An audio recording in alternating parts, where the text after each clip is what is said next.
ይሄን ቃል ተዘጋጅቼው አልመጣሁ። ይሄው አሁን እየዘመርኩ ይሄን ተናገር አለኝ እየተናገርኩ ነው። በዝግጅት አምናለሁ፣ በመነዳት ግን አምናለሁ። ማሲነዳ ዘማሪ መስፍን ጉቱ መነካው። ዘማሪ መስፍን ጉቱ ያልተጠበቀና በርካቶችን ያስቆጣ ተግባር ፈጽሟል። ዘማሪ መስፍን ጉቱ መገኘት የሌለበት ቦታ መገኘቱ ለበርካቶች ጥያቄ ፈጥሯል። እኛ ሀገር እግዚአብሔር የተመሰገነ ይሁን በጣም ብዙ መንፈሳዊ ቻናሎች አሉ በአማርኛ በጣም ብዙ ማዳረስ እስኪያቅተን ብዙ ናቸው እና እሱም ያልነበረበት ዘመን አለና እግዚአብሔር የተመሰገነ ይሁን። ግን ምን እየሰራንበት ነው ያለው ምለው እሱ ጥያቄ ወደፊት የሚመለስ ይሆናል። አንዳንዶችን ቤተክርስቲያናቸውንም ዘጋለሁ ታያላችሁ በላችሁ ለኛ ጌታ ማለት እንደዚሁ አትቀጥሉ። ቤቴን ለቀበሮና ለተኩላ እናንተ ውስጥም ተኩላና ነጣቂ ያለን አሳልፋችሁ ለምትሰጡ ህዝቤ ከዚህ በኋላ የሚዋጀው ነገር አለ፣ አስዋጀዋለሁ። ይሄ ማስዋጀው ምንድነው? ክፉን ከእናንተ ላይ ያለውን ይለያል። በክፉ ሐሳባችሁ አይሄድም። የእናንተ ተቋም ግን ምን ይሆናል? ይዘጋል። መምህር በጋሻው ደሳለኝ እኔ በኦርቶዶክስ ቤተ እምነት እያለው ዘንዶ ለምን ይቆጣል የሚል የስብከት ካሴት ሰርቼ ብዙ ሰዎች አይናቸውን ከክርስቶስ ላይ አንስተው ሌላ ነገሮችን እንዲመለከቱ ከክርስቶስ ይልቅ ለቤተ እምነታቸው እንዲቀኑ አድርጌ ነበር። አሁን ግን እኔ በእግዚአብሔር ፊት ስለ ትላንትናው አገልግሎቴ ንስሐ ገብቻለሁ። ዘንዶ ለምን ይቆጣል የሚለውን ስብከት አድምጣችሁ ክርስቶስን ከፍጡር ጋር አግዳሚ ላይ ያስቀመጣችሁ በጠቅላላ እንደኔ ንስሐ ገብታችሁ በጌታ ሞትና ትንሣኤ አምናችሁ የእግዚአብሔር ልጆች እንድትሆኑ መልእክቴን አስተላልፍላችኋለሁ ስል ነው መምህር በጋሻው ደሳለኝ ይህንን መልእክት ያስተላለፈው። የኛም ፈለግ እንዲሁ ነው። ስሙ ድንቅ መካር ኃያል አምላክ በላይ በሰማይ በታች በምድር ከሚጠሩት ስሞች ሁሉ ከፍ ያለ የከበረ ነው። ኢየሱስ የሚለው ስም ሞትን የገደለ የአጋንንትን ኃይል የሰበረ የዳንበት ያረፍንበት መጠሪያችን ክብራችን ነው። በዚህ ስም ለመናገር ለመዘመር አናፍርም። በስሙ መነቀፍ መገለል ቢገጥመን ይሄ በረከት ነው። ደግሞ እንሸሽጎ ዘንድ አንችልም። የቀደሙት አባቶች ስለዚህ ስም ተሰደቡ፣ በመጋዝ ተሰነጠቁ፣ በሰይፍ ተቀሉ። ስለ ስሙ መነቀፍን መከራ መቀበልን አስተማሩን። የኛም ፈለግ እንዲሁ ነው። ኢየሱስ ስለሚለው ስም ሁሉንም ለመቀበል በእምነት ድፍረት መቆም ለሚጠሩት ጣፋጭ ለሚመገቡት ሕይወት ነው ስትል ነው ዘማሪት መስከረም ጌቱ ይህንን መልእክት ያስተላለፈችው። እኔን ሊወድ ምንም ምክንያት አላገኘብኝም። ምክንያት በሌለው ፍቅር ለዘላለም ወደደኝ፣ በጸጋው ማዳነኝ። እግዚአብሔር እኔን ሊወደኝ ምንም ምክንያት አላገኘብኝም። ከበደሌና ከኃጢአቴ በቀር አንዳች መልካም ነገር ያልተገኘብኝ ከፍጥረቴ የቁጣ ልጅ ነበርኩኝ። ከወደደኝ ከትልቅ ፍቅሩ የተነሳ ምክንያት በሌለው ፍቅር ለዘላለም ወደደኝ፣ በጸጋው ማዳነኝ። በከንፈሮቼ የምስጋና ፍሬ ለዘላለም አመሰግናለሁ። እንግዲህ ምህረት ለወደደ ወይም ለሮጥ አይደለም ከመምህር ከእግዚአብሔር ነው እንጂ ስትል ነው አርቲስት ማክዳ ኃይሌ ይህንን መልእክት ያስተላለፈችው። እኔ አሁን ይሄን ቃል ተዘጋጅቼው አልመጣሁ። ይሄው አሁን እየዘመርኩ ይሄን ተናገር አለኝ እየተናገርኩ ነው። በዝግጅት አምናለሁ፣ በመነዳት ግን አምናለሁ።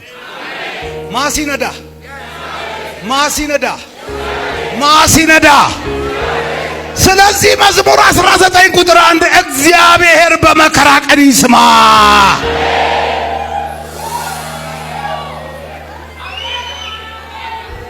ይሄ ቃል የሚገባህ መቼ መሰለህ? በመከራ ቀን የማይሰሙ ሰዎች አሉ። እግዚአብሔር አቴንሽን የማይሰጣቸው ሰዎች አሉ። በምን ቀን? እኔ ግን ዛሬ እንዲህ እላችኋለሁ፣ እግዚአብሔር በመከራ ቀን ይስማችሁ። ተውጩህና አሜን በለኝ። ቁጥር 2 የያዕቆብ አምላክ ስም ያቁምህ።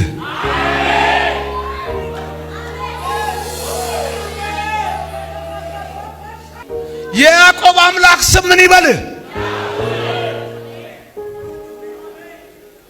ከመቅደሱ ረድኤቱን ይላክልህ።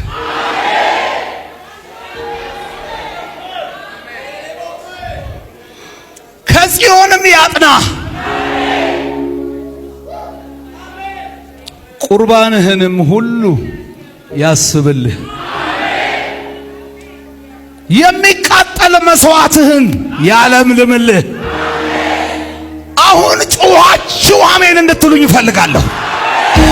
የልብህን ይስጥ።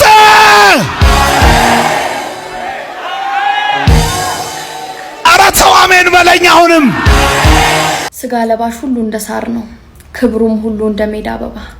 ሳር ይጠወልጋል፣ አበባም ይረግፋል፣ የጌታ ቃል ግን ለዘላለም ጸንቶ ይኖራል። የተሰበከላችሁ የምስራች ቃል ይሄ ነው። እንግዲህ ክፋትን፣ ማታለልን፣ ግብዝነትን፣ ቅናትን ሁሉ አስወግዱ። በድነታችሁ እንድታድጉ አዲስ እንደተወለዱ ሕፃናት ንጹሑን መንፈሳዊ ወተት ተመኙ። ጌታ መልካም መሆኑን ቀምሳችኋልና። በሰው ዘንድ ወደ ተናቀው በእግዚአብሔር ዘንድ ወደ ተመረጠው ክቡር ወደ ሆነው ወደዚያ ሕያው ድንጋይ እየቀረባችሁ እናንተ ደግሞ በኢየሱስ ክርስቶስ አማካይነት እግዚአብሔርን ደስ የሚያሰኝ መንፈሳዊ መስዋዕት ታቀርቡ ዘንድ ቅዱሳን ካህናት ለመሆን እንደ ሕያዋን ድንጋዮች መንፈሳዊ ቤት ለመሆን ትሰራላችሁ። ምክንያቱም በመጽሐፍ እንዲህ ተብሎ ተጽፏልና እነሆ የተመረጠ ክቡር የማዕዘን ድንጋይ በጽዮን አኖራለሁ፣ በእርሱ የሚያምን ከቶ አያፍር። እንግዲህ ለእናንተ ለምታምኑት ይህ ድንጋይ ክቡር ነው። ለማያምኑት ግን ግንበኞች የናቁት ድንጋይ እርሱ የማዕዘን ራስ ሆነ። ደግሞም ሰዎችን የሚያሰናክል የሚጥላቸው አለት ሆነ። የሚሰናከሉት ቃሉን ባለመታዘዛቸው ነው፣ የተመደቡትም ለዚህ ነውና። እናንተ ግን ከጨለማ ወደ አስደናቂ ብርሃኑ የጠራችሁን የእግዚአብሔርን ታላቅ ሥራ እንድታውጁ የተመረጠ ትውልድ፣ የንጉሥ ካህናት፣ ቅዱስ ሕዝብ፣ እግዚአብሔርን ለራሱ የለያችሁ ሕዝብ ናችሁ። ቀድሞ የእርሱ ወገን አልነበራችሁ፣ አሁን ግን የእግዚአብሔር ሕዝብ ሆናችኋል። ቀድሞ ምሕረትን አላገኛችሁም ነበር፣ አሁን ግን ምሕረትን አግኝታችኋል። ወዳጆች ሆይ በዚህ ዓለም እንግዶችና ምጽሐተኞች እንደመሆናችሁ መጠን ነፍስን ከሚዋጋ ስጋዊ ምኞት እንድትርቁ እለምናችኋለሁ። ምንም እንኳን ክፉ እንደምትሰሩ አድርገው ቢያሟችሁ ለፍርድ በሚመጣ ጊዜ መልካሙን ስራችሁን አይተው እግዚአብሔርን እንዲያከብሩ በአሕዛብ መካከል በመልካም ሕይወት ኑሩ። አንደኛ ጴጥሮስ ምዕራፍ 1 ያነበብኩላችሁ። ወደ እግዚአብሔር መንግስት የሚሄዱ እንደምታዩት እናታችን መጽናኛ መንፈስ ቅዱስ እንደተሰጣቸው መጽሐፍ ቅዱስ ስለሚያውቁ በመዝሙር በዝማሬ ነው ወዴት ሄዱት? በዝማሬ ይሄው ላሳያችሁ፣ በዝማሬ። ስለዚህ ዘሪቱን ስትጽናና ብዙ ሰው እንዴት ብለው እንዴት ዘሪቱ ተጽናናች፣ እንዴት እንደዚህ አይነት ልብስ ለበሰች ብለው ኮረንቲ ሲይዙ አይተዋል። ታስታውሳላችሁ? ልጇ ወደ ጌታ ሄደ ጊዜ የዘሪቱ ልጅ በጌታ ነበር። ወደ ጌታ ሄደ። ጌታ ወዲያው ነው የሚያጽናነው። ጌታ በጣም ነው የሚያጽናነው። ስለዚህ ይኸው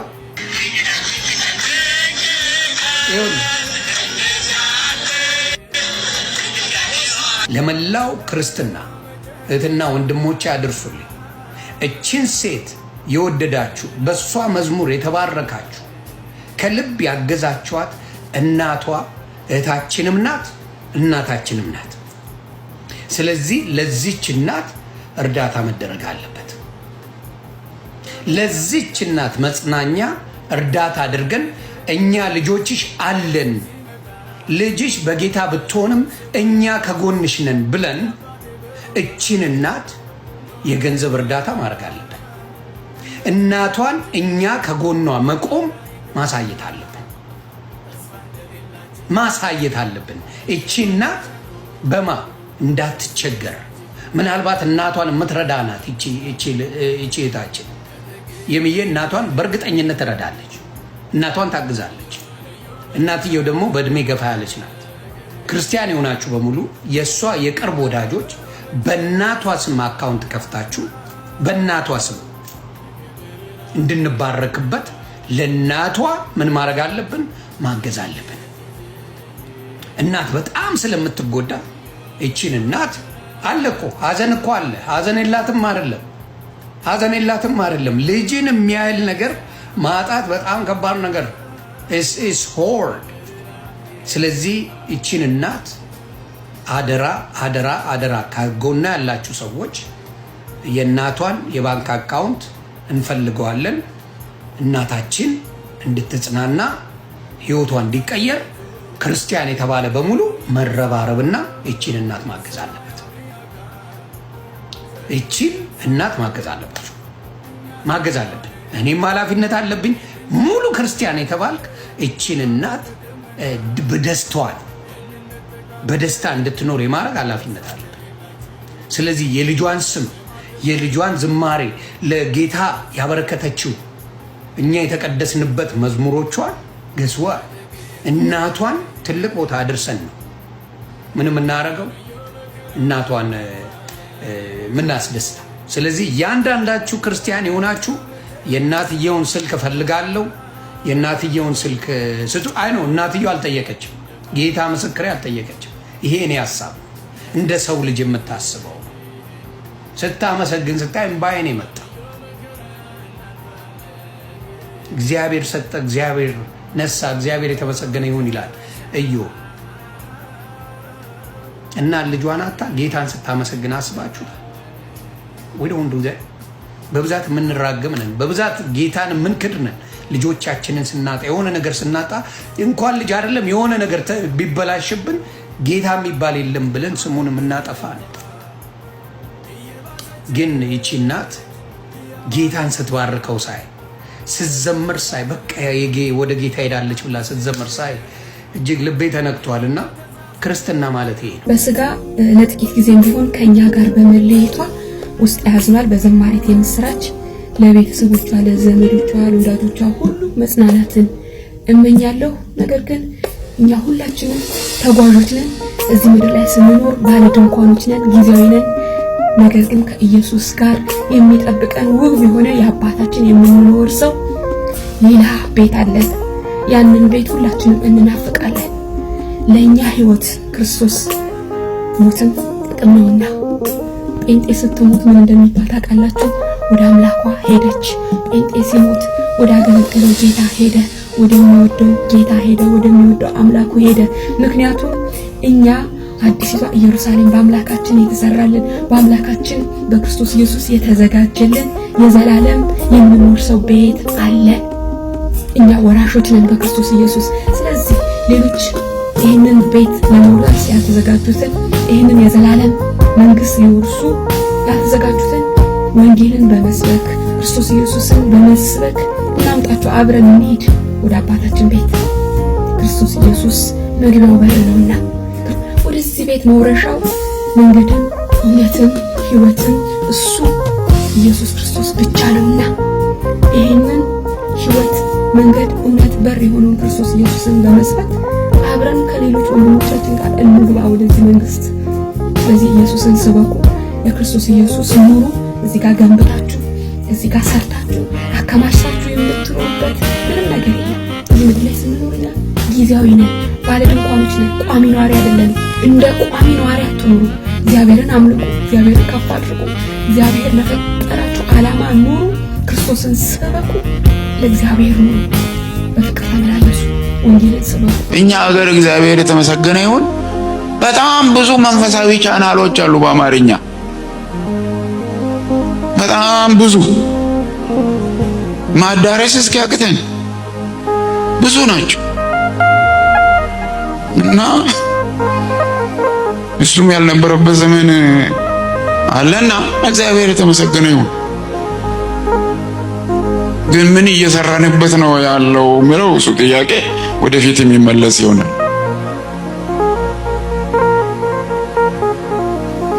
እና ትንሽ ጊዜ ሲተርፈኝ ከፍታለሁ እና እሰማለሁ ማለት ነው። እሱ ላይ ተደቀኛ አልውልም ጊዜ ስለሌለኝ በመጠኑ ነው የማየው።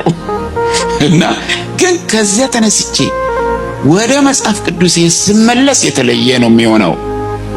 የተለየ በጣም የተለየ ምንድነው እዚህ ሀገር የምትሉት? ኦርጋኒክ ነው የምትሉት?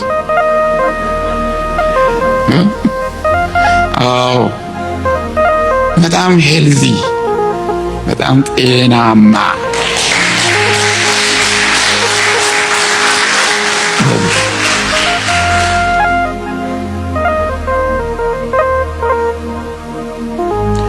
ያኛው አይደለም ለማለት አይደለም፣ አያክልም ነው እንጂ አያክልም።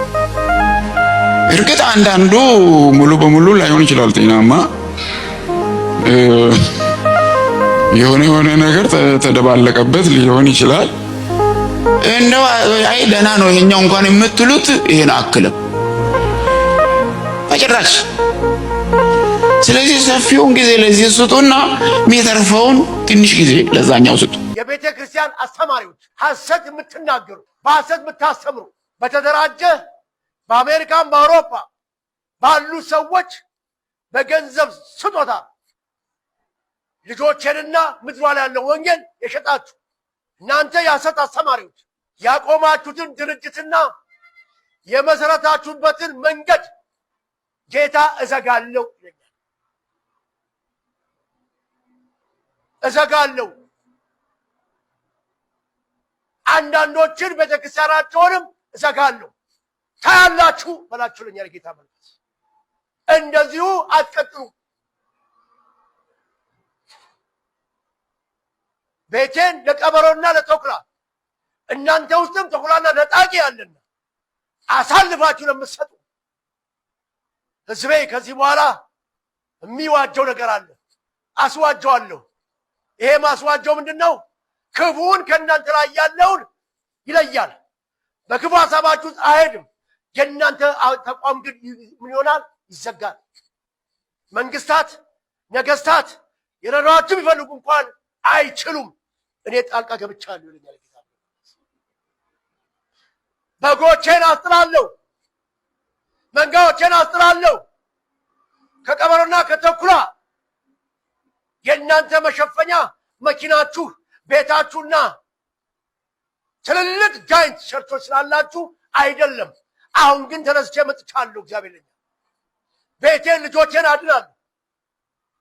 በተጨለጨው ነገሮቻችሁ ማንንም ማታለል አትችሉ።